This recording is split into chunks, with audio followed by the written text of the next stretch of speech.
Well, I wanted to start by saying Aku, the welcome in our language. I'm really honored to kind of stand before you here today. I'm honored also by the song that Martin shared with us. That song reminds me of many gatherings and many prayers that we've been involved with together as a community, many circles that we've been involved with together as a community, and many points of survival that we've been involved with together as a community. And so today we have a very unique group of folks gathered here.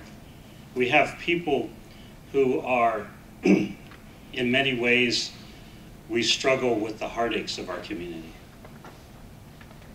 And we have people who, in many ways, have been able and privileged and honored enough to be a part of the solution. And we have people whom in many ways are just joining us to be a part of that solution and to be a part of our community as we answer a very ultimate question, or a very important question that's before us. And it's a question that in many ways started in the beginning of time. And that is that as a people that struggle to follow the ways that the Creator gave us in the beginning of time, as a people from this land here, as a people joined together as a community in survival of the many traumas and hardships that we've had to go through as a people, we have to answer the question of who will survive in America. How will we survive in America? How will our families survive in America? Because for us as a people, this is not a question of wellness. It's a question of how we will be. From suffering from generations of our families being split apart forcefully, and then being split apart by the ravages of drugs and alcohol. And so, I'm not sure that you all, knew what you were signing on for today. But I'd like to welcome each and every one of you and tell you how honored I am to stand here before you in a group of people that are committed to answering that question. In a group of people that understand that in this modern day, that the recipe for wellness that we have as Native people is still buried and still cared for in every rock, in every leaf, in every tree. And as Native people, that we have the good fortune that medicine also lives within us. And so by connecting back to that is a part of our healing. Our healing is found by coming together and gathering the bits of that medicine that was given to each and every one of us so that we could be whole again. And so I'm really honored to be here in front of you, and I see a lot of our people here who have been active in the community for many years, active as helpers within for many years, and active as people who are part of the solution. Wherever it might be at a higher level, a governmental level, it might be at an advocacy level, it might be at a therapeutic level, and it might be as a ceremonial provider or a leader in ceremonial services. It might be as the one who splits the wood. That's how I started out. In our gatherings, we come together and we bring together, each and every one of us, a piece of that medicine that I referred to. And so when we talk, we have then a platform to talk to other people in other cultures, don't we? Because we're connected with that part of us that's from here, that part of us who knows where we are and who we are. And then we can relate to others from there. It's only on that foundation of wellness that we can stand together as a people. And as we see in our communities, when we don't stand on that foundation of wellness, that ability to be together falls apart really fast.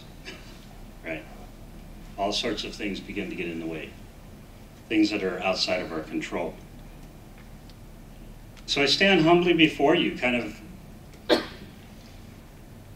understanding that this is the work before us, but also understanding that this is the work that many of you in the room do on a daily basis, that you struggle with on a daily basis, and that you help out in your community on a daily basis. And so we see examples in our work, in our involvement with community, in our work on solutions of the trauma and the effects of trauma that our people struggle with every day. We see the effects of the continuing assault upon our culture and upon our families. That's a very important thing for us to understand, because many times, in many ways, we're treating trauma to that part of that medicine and that wellness that is still inside of us, right? What's the first thing you do in the treatment of trauma? Who's ever worked in child abuse or domestic violence? Right? What's the first thing you do in the treatment of trauma? You stop the violence. Yet we don't have that luxury as a Native people. We are in the unique position of having to heal from generations of trauma while the violence still continues today. It hasn't let up. We see the effects of it daily. We see our children in placement. We see attacks upon our sacred places and our sacred grounds.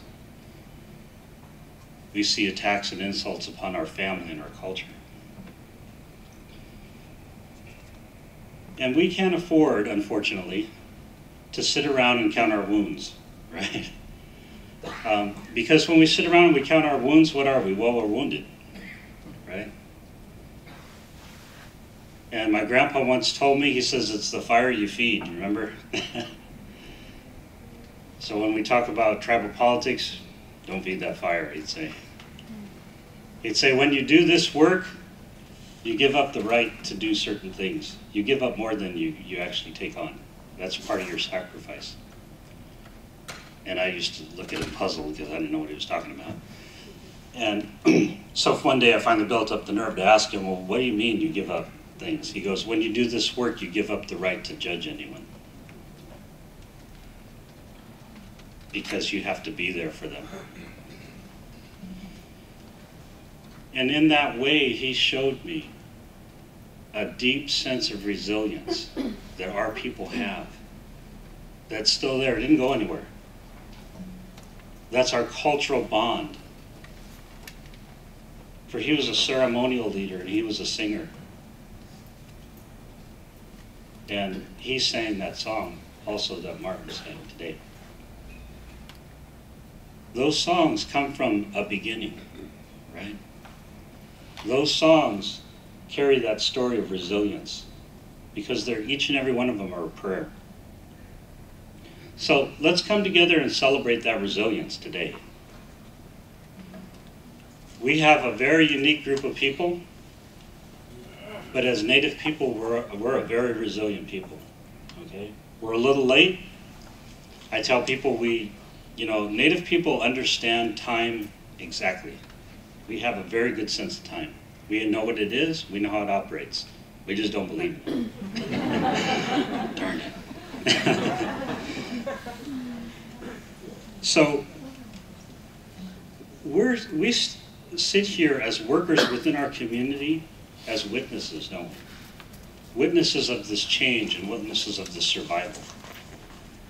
We get to witness something that we're a part of.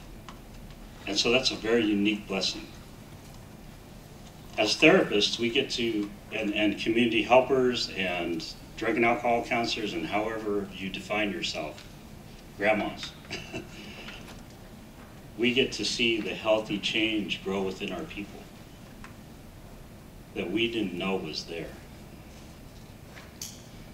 And so, again, when we come together like this, we share that blessing with one another.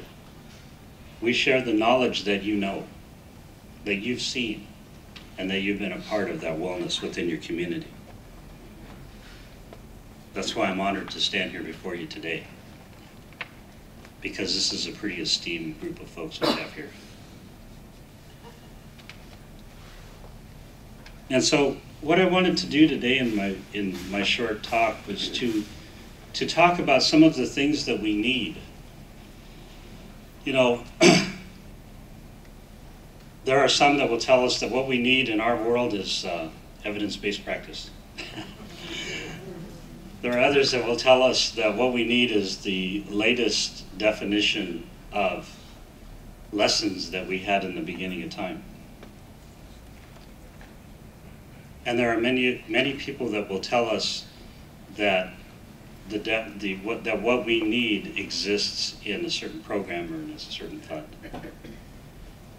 But truly what we know is that it's by bringing that medicine together, isn't it? The medicine, that spark of health that exists in each and every one of our people, bringing it together and honoring that makes that grow. And that becomes the fire that you feed. And so we're part of a continuation, aren't we? We're part of a continuation of a story that began in the beginning of time.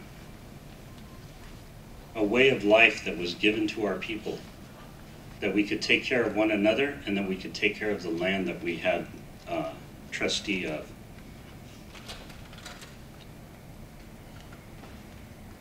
So what do we need to grow and nurture in order to do that? What's the fire that we're going to feed? Well, the first thing that we find oftentimes are very simple words, aren't they? They're the words of our grandparents. They're the words of our elders. That the first thing that we need to do is we need to start working on solutions and not on problems. We also find that we need to commit to the health within our culture and the health within our ways. We also find that we need vision. We need a culturally based vision of care. Why? Because as we know, it's very hard to have a therapeutic impact on someone's life if you haven't built on the foundation that's within them. If you've developed a therapy of sorts, and you've said, learn this therapy, learn how to act, basically, and you will be better off, right? And here's my book. I did research, it's evidence-based. Right? We have T-scores and everything.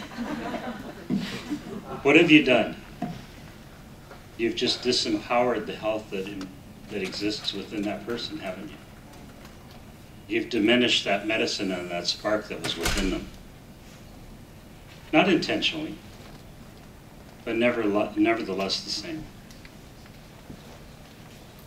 And so in many ways, when I work in communities, and I know that many of our people here do the same, we build on the foundation that's there.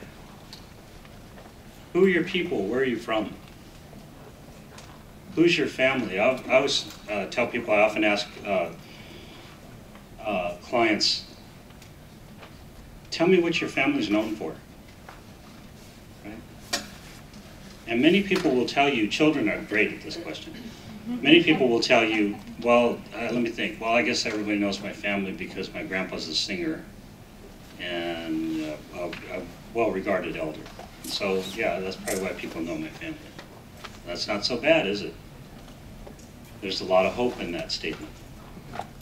We have many other people, children, that will say, you know, everybody's afraid of my family. Right? My family's the biggest drug dealers on this reservation, and they're proud of it. What if they just told you? That's how I'm going to be too. Right? That's the script that's been laid out for them.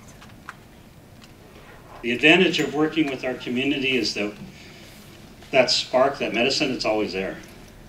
It never goes anywhere. It's all within the heart of our people, each and every one of them.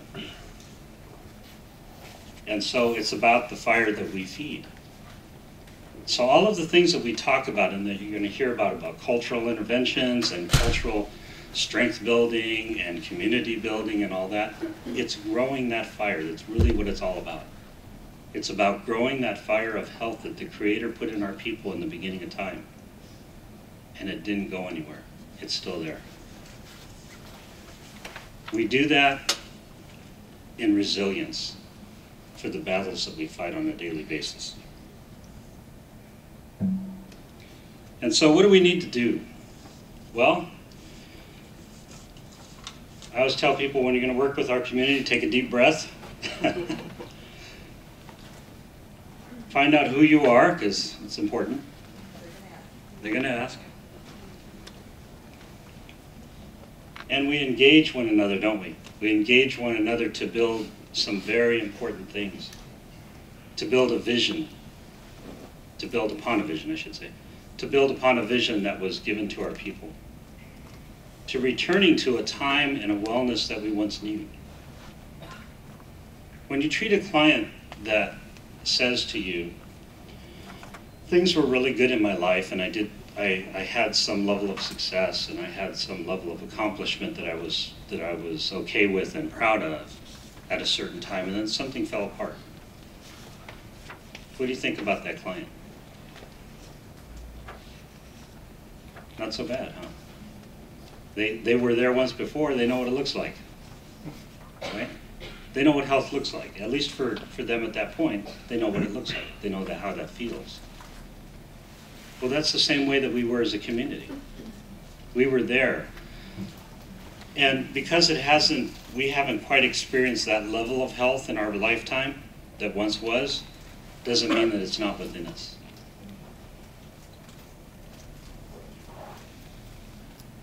And so we owe it to ourselves, and we owe it to our community, and we owe it to our future to be a part of that solution.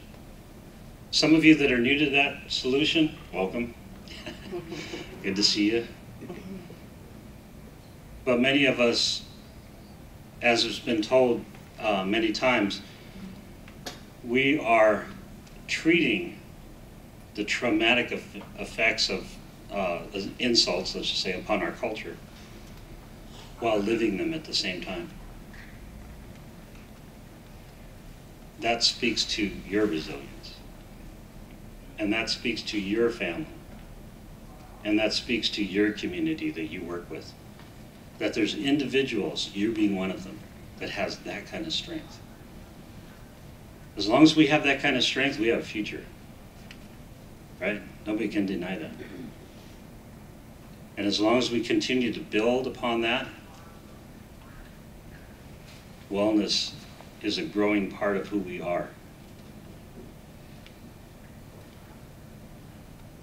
And as long as we begin to embrace and understand the lessons that were given to us in the beginning of time, we're operating from an evidence-based practice.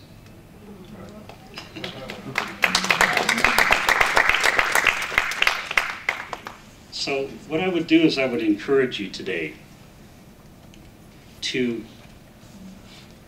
take in the things that people are doing. Take in the things that are going on in communities, knowing that with each one of them, this is not when we talk about evidence-based practices, oftentimes you're talking about a marketable item, right? It can be marketed, it can be replicated, it can be measured. Yes, I guess with any one of these you could probably do that. But the power of it doesn't exist in the intervention itself. The power exists in the community strength that it feeds. And the ability of the therapies and interventions to connect people to that. To connect people to a community of wholeness, a community of health, a community of wellness, a community of culture. A community that is concerned with the tears of our grandmothers. That we would fulfill a vision that they once had. That our people would return to the health, to the wellness, and to the honor that we once had. It's still within us.